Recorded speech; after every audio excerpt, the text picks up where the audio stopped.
அது வரைக்கும் நல்லா ஆக்டிவாக துடிப்பாக இருந்துட்டு இருந்தவங்க, வேலை செஞ்சுட்டு இருந்தவங்க, ரிட்டையர்மெண்ட் ஆன அப்புறம் என்ன பண்ண போகிறோமோ அப்படின்ற ஒரு பயம், ஒரு அச்சம் அவங்களுக்கு கண்டிப்பாக ஏற்படுது. இன்னைக்கு உங்களுக்கு நான் சொல்கிறது புரியாது, பட் உங்களுக்கு 60 வயசு கடந்து வரும்போது உங்கள் கையில் காசு இருக்கிறவங்க அவங்களோட தெம்பே தனி. கையில் காசு இல்லை, ஃபினான்ஷியலாக அவங்க ஒரு பிள்ளையோ இல்லை ஒரு பொண்ணையோ நம்பி இருக்க வேண்டி இருக்குது அப்படின்னும் போது அவங்களோட மென்டல் ஹெல்த்லாம் கொஞ்சம் பாதிக்கிறத நான் பார்க்குறேன்.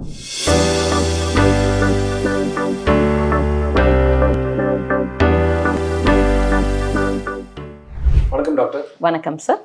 டாக்டர், உடல் ஆரோக்கியத்தின் 12 தூண்கள், அதை ஒரு சீரீஸாக பார்த்துட்டு வந்துட்டு இருக்கோம். இப்போ அடுத்ததாக என்ன தூணை நம்ம இன்னைக்கு பார்க்க போகிறோம் டாக்டர்? வயசானவங்க 50 வயசுக்கு மேலே இந்த காணொலியை பார்த்துட்டு இருக்கவங்க எல்லாருக்குமே இந்த எபிசோட் ரொம்ப ரொம்ப முக்கியம். ஏன்னு கேட்டிங்கன்னா, நம்ம இந்த வாட்டி மென்டல் ஹெல்த் பற்றி பார்க்க போகிறோம்.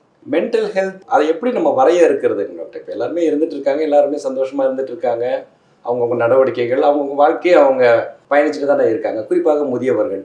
சரிதான் சார், நீங்கள் சொல்கிறது பொதுவாக வெளிப்படையாக நம்ம பார்க்கும் போது வெளி தோற்றத்துக்கு எல்லாருமே சந்தோஷமாக இருக்கிற மாதிரி தெரிஞ்சாலும், குறிப்பாக முதியவர்கள் இருக்கிற அவங்களோட ஸ்ட்ரெஸ்ஸை வெளியே காமிச்சிக்க மாட்டாங்க. சில பேர் ஒவ்வொருத்தரோட அந்த குணாதிசயங்கள் பொறுத்து தான். சில பேர் எக்ஸ்ட்ரோவர்ட்டாக இருப்பாங்க, ஓக்கலாக இருப்பாங்க, அவங்களோட ப்ராப்ளம்ஸ் பற்றி அவங்க வெளிப்படையாக சொல்லுவாங்க. பட் பெரும்பாலும் நான் என்னோட கிளினிக்கல் ப்ராக்டிஸில் பார்க்குறது என்னன்னு பார்த்தீங்கன்னா, வெளி தோற்றத்துக்கு எல்லாமே நல்லா போகுது அப்படின்ற மாதிரி காமிச்சிருந்தாலும் வீட்டுக்கு வீடு வாசப்படி தானே. ஸோ எல்லார் வீட்லேயும் ஏதோ ஒரு இஷ்யூஸ் இருக்கலாம், ஒரு அன்ரிசால்வ்டு ப்ராப்ளம்ஸ் இருக்கலாம், ரிலேஷன்ஷிப் இஷ்யூஸ் இருக்கலாம். அதே மாதிரி அது ஒரு கவர்மெண்ட் ஜாப்லேயோ இல்லை ப்ரைவேட் ஜாப்லேயோ ஒரு ஹை அச்சீவர்ஸாக இருக்கிறவங்க, ஒரு ஒர்க் ஃபோக்கஸ்டாக இருக்கிறவங்க கிடுகிடுன்னு ஓடிக்கிட்டே இருப்பாங்க. நிறைய நான் பார்க்குறது என்னென்னா, அந்த ரிட்டையர்மெண்ட் முடிஞ்ச உடனே அவங்க மென்டல் ஹெல்த்தை அப்படியே சலசலன்னு கீழே இறங்கிடும். அது வரைக்கும் நல்லா ஆக்டிவாக துடிப்பாக இருந்துட்டு இருந்தவங்க, வேலை செஞ்சுட்டு இருந்தவங்க, ரிட்டையர்மெண்ட் ஆன அப்புறம் என்ன பண்ண போகிறோமோ அப்படின்ற ஒரு பயம், ஒரு அச்சம் அவங்களுக்கு கண்டிப்பாக ஏற்படுது.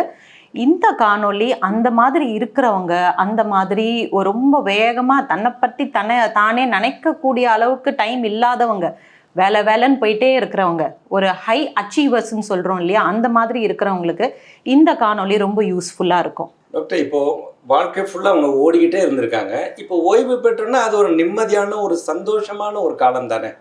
கரெக்ட். ஸோ இந்த ஒரு ரிட்டையர்மெண்ட்டுன்றது எல்லாருக்குமே, நம்ம நாட்டில் 60 வயசுன்றது எல்லாருக்குமே தெரிஞ்ச விஷயம்தான். ஸோ 55 வயசுலேருந்தே என்ன கேட்டிங்கன்னா, நீங்கள் you should plan for your retirement. என்னென்னலாம் பிளான் பண்ணணும்னா, மிடில் ஏஜ்லேருந்தே அட்லீஸ்ட் ஒரு 45+ அப்புறமா, அந்த 45ன்றது ரொம்ப இட் இஸ் மிடில் ஏஜ்ன்றதுனால 2 குழந்தைங்களையும் கவனிக்கணும், பெரியவங்களையும் கவனிக்கணும்னு இருக்கும். பட் தென் ஒன்ஸ் நீங்களே அந்த 60 டச் பண்ணும்போது அந்த டைம் போயிடும். அந்த 40 to 60 இருக்கிறது பறந்து போயிடுது.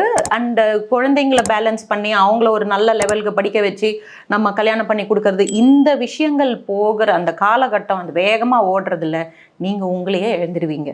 இன்ஃபேக்ட் உங்களோட ப்ரையாரிட்டி, அதாவது உங்கள் லிஸ்ட்டில் எனக்கு இப்போ அதனால தான் நிறைய பேர் பார்த்தீங்கன்னா செல்ஃப் லவ் பற்றி நிறைய பேசுகிறாங்க, யங்கர் ஜென்ரேஷன். பட் அந்த செல்ஃப் லவ் ரொம்ப தேவையானது யாருக்குன்னு கேட்டிங்கன்னா, முதியவர்களுக்கு தான் தேவைன்னு நான் சொல்வேன். ஏன்னு கேட்டிங்கன்னா, நீங்கள் உங்கள் கடமைகளெல்லாம் நல்லா முடிச்சிருப்பீங்க. அது 50% நம்ம கையில் இருக்குது, 50% குழந்தைங்க கையில் இருக்குது. ஸோ இது ஜென்ரலைஸ்டாக தான் நம்ம பார்க்க முடியும். பட் பிரச்சனை இல்லாத குடும்பங்கள் இல்லை. மேல் தோற்றத்துக்கு எல்லாமே நல்லா இருக்குன்னு முதியவர்கள் ஒரு மாஸ்கை போட்டிருந்தாலும், பெரும்பாலும் முதியவர்கள் தனக்குள்ள ஏதாவது ஒரு கஷ்டமோ இல்லை ஒரு பிரச்சனையோ இல்லை வெளியே சொல்லி ஷேர் பண்ணிக்க முடியாம நிறைய தவிக்கிறது உண்டு. குறிப்பா இந்த மாதிரி பிரச்சனைகளை நம்ம யார்கிட்டயாவது பேசி, மனசு விட்டு பேசி டிஸ்கஸ் பண்ணா யாராவது ரொம்ப தப்பா எடுத்துப்பாங்களோ, இல்லை நம்மளை ஜட்ஜ் பண்ணிடுவாங்களோ, இல்லைனா இப்படி பேசுறது சரியா இருக்குமா இல்லையா அப்படின்ற மாதிரியான சந்தேகங்கள் அவங்களுக்கு இருக்கும். பெரும்பாலும் இந்த மாதிரி ஏதாவது ஒரு கஷ்டமோ இல்லை ஒரு தவிப்போ அவங்களுக்கு இருக்கும்போது அதை வெளியே சொல்லாம மன அழுத்தத்துக்கு உள்ளாகிற அளவுக்கும் கூட சில முதியவர்களை நான் பார்க்கறது உண்டு. ஒரு வாசகம் என்னோட ப்ரொஃபஸர் சொல்லிகிட்டே இருப்பார், asking for help is not weakness, it is wiseness அப்படிம்பாரு. அதாவது நம்ம நாட்டில், நம்ம ஊரில் சரி யார்கிட்டயாவது நம்ம ஏதாவது ஒரு ஹெல்ப் கேட்டோம், நான் முதியவர்கள் குறிப்பாக சொல்கிறேன், முதியவர்கள் போய் கேட்கறதுக்கு தயங்குறது, பிள்ளைகிட்ட எப்படி கேட்கறது, மருமகிட்ட எப்படி கேட்கறது அப்படின்றது. ஸோ இந்த மாதிரி கேட்காம மன அழுத்தத்தை ரொம்ப அதிகமாக நீங்கள் பண்ணிட்டீங்கன்னா, அந்த ஓல்ட் ஏஜில் ஏற்கனவே ஃபிசிக்கல் டெபிலிட்டேஷன் நடக்கும். படிப்படியாக நீங்கள் ஃபிசிக்கலாக டெபிலிட்டேட் ஆவீங்க. அது இல்லாமல் உடம்பு ஒத்துழையாமை இருக்கும்போது இந்த மனசும் ஒத்துழைக்கலைன்னா அங்கே தான் இந்த மென்டல் ஹெல்த் இஷ்யூஸ்லாம் அதிகப்படியாக நான் பார்க்குறேன்.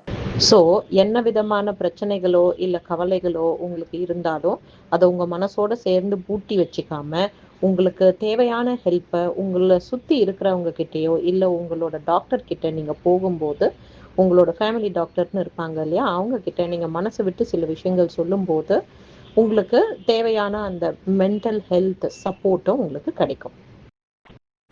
டாக்டர், இப்போ 40-50களில் தொடங்கி 60 வயது வரும்போது சுகர் மற்றும் ப்ரெஷர் போன்ற உடல் ரீதியான பிரச்சனைகள் ரொம்ப அதிகமாகுது இல்லைங்களா?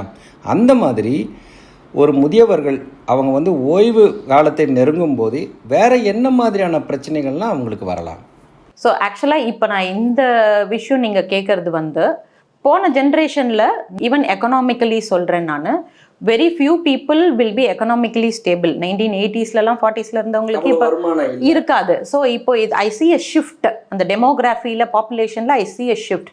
பட் இப்போ இருக்கிற முதியவர்கள் 60 வயசு மேலே இருக்கிறவங்க பிளான் பண்ணி ஃபினான்ஷியலாக அவங்கள செக்யூர்டாக அவங்களோட காலத்துக்கு, அதாவது அவங்களோட வயசான காலத்துக்கு தேவையான ஃபண்ட்ஸை எடுத்து வச்சிருக்கவங்க நல்லா இருக்காங்க. பட் யார் ஒருத்தர் குடும்பத்துக்காகன்னு ஓடா உழைச்சி, யார் ரொம்ப அவங்களோட இளமை பருவத்தில் அவங்க சேர்த்து சம்பாரிச்சு வச்ச காசெல்லாம் குழந்தை கல்யாணத்துக்கோ இல்லை படிப்புக்கோ எதுக்கோ செலவு பண்ணவங்க, அவங்களோட வயசான காலத்தில் பிள்ளைங்க மேலே ஒரு டிபெண்டன்ஸ் ஏற்படுது. அப்போ பிள்ளைங்க கட்டாயம் அவங்க வீட்டில் இருக்கிற முதியவர்களை நீங்கள் பார்க்கணும். அவங்க உங்களுக்கு எவ்வளோ பண்ணாங்களோ அதை விட அதிகமாக செய்ய வேண்டிய பொறுப்புலையும் கடமையிலையும் அந்த பிள்ளைங்க இருக்கிறாங்க அப்படின்னும் போது, அது எப்போ அந்த ஒரு ரிக்குவயர்மெண்ட் மீட் அவுட் ஆகலையோ அங்கே நிறைய முதியவர்கள் கஷ்டப்படுறாங்க. ஸோ என்னை பொறுத்த வரைக்கும் நீங்கள் சொன்ன மாதிரி ஃபிசிக்கலாக இருக்கக்கூடிய அவங்கள பாதிக்கக்கூடிய டயபெட்டிஸோ ஹைப்பர் டென்ஷனோ இல்லை ஒரு கொலஸ்ட்ரால் அதிகமாக இருக்கிறது, அந்த வயசு ஆகும்போது ஃபிசிக்கல் சேஞ்சஸ் அதோட உபாதைகள் மட்டும் இல்லாமல் மென்டலி அண்ட் ஃபினான்ஷியலி, ஸோ பிள்ளைங்களுக்கு நிறைய ஃபைனான்ஸ் கொடுத்து அவங்க ஒரு லெவலுக்கு வரணும்னு அவங்களே ப்ரையாரிட்டைஸ் பண்ணாமல் மிடில் ஏஜ் பூரா ஓடிட்டு திடீர்னு பார்த்தா 60 வயசு ஆயிடுச்சு, சரி நம்ம கையில் நமக்காக என்ன இருக்குது அப்படின்னு பார்த்தா ஒன்றுமே இருக்காது. ஸோ ஃபினான்ஷியல் ஹெல்த்தும் it is very very important.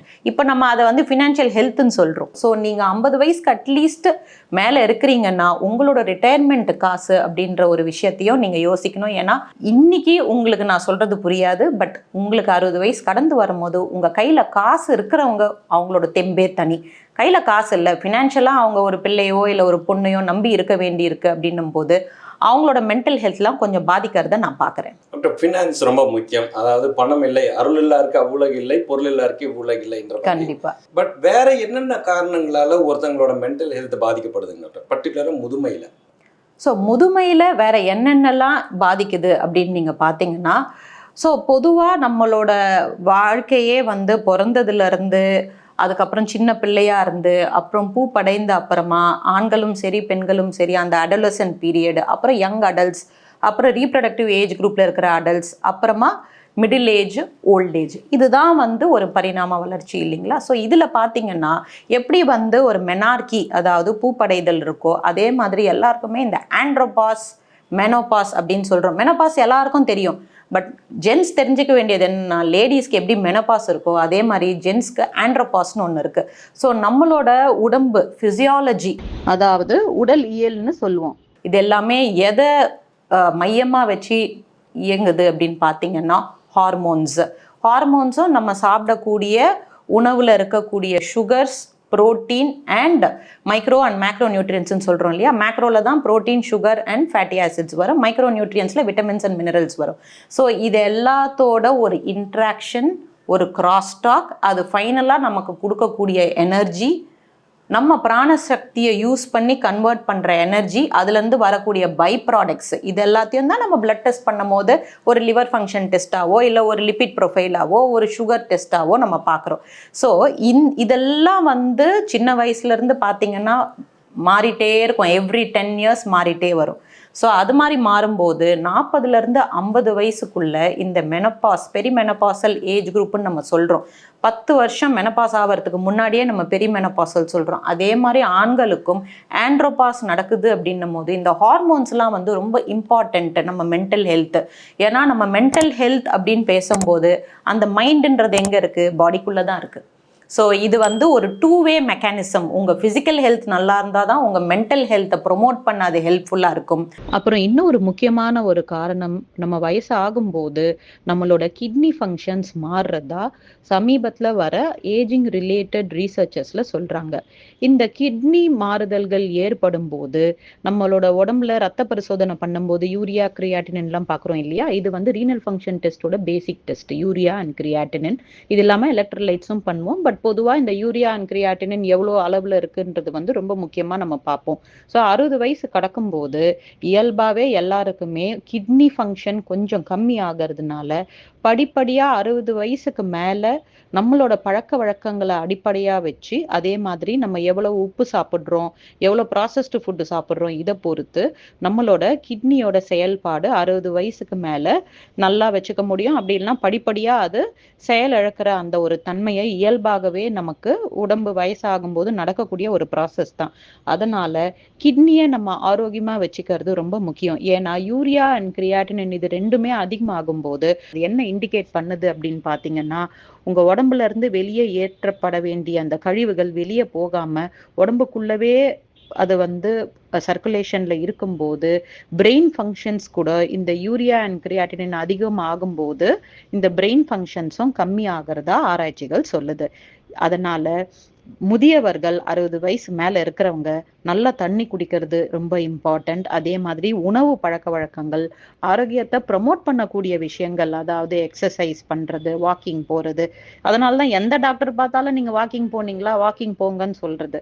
So இதெல்லாம் ரொம்ப முக்கியம். இதை வந்து 60 வயசு ஆன அப்புறம் தான் ஃபாலோ பண்ணணுன்றது அவசியம் இல்லை. நீங்க 40கள்ல இப்ப இருந்து இந்த காணொலியை பார்க்குற 40 வயசுக்கு மேல இருக்கிற எல்லாருமே இப்பத்துல இருந்தே நீங்க உங்களோட ஆரோக்கியத்தை பேணி காக்கும் போதுதான் 60 வயசுக்கு மேல உங்களுக்கு கிட்னி ஃபங்க்ஷன் டிட்டோரியேட் ஆவறத நம்ம தடுக்க முடியும். ஓரளவுக்கு நம்ம அதை தடுக்கிற அந்த கெப்பாசிட்டி நம்ம கிட்டயே இருக்கு. பூங்காற்று இது நாளைய நல்வாழ்வுக்கான வழிகாட்டி. தொடர்ந்து எங்களோட வீடியோக்களை பார்க்கறதுக்கு பூங்காற்று சேனலை சப்ஸ்கிரைப் பண்ணுங்க அண்ட் ஃபாலோ பண்ணிடுங்க.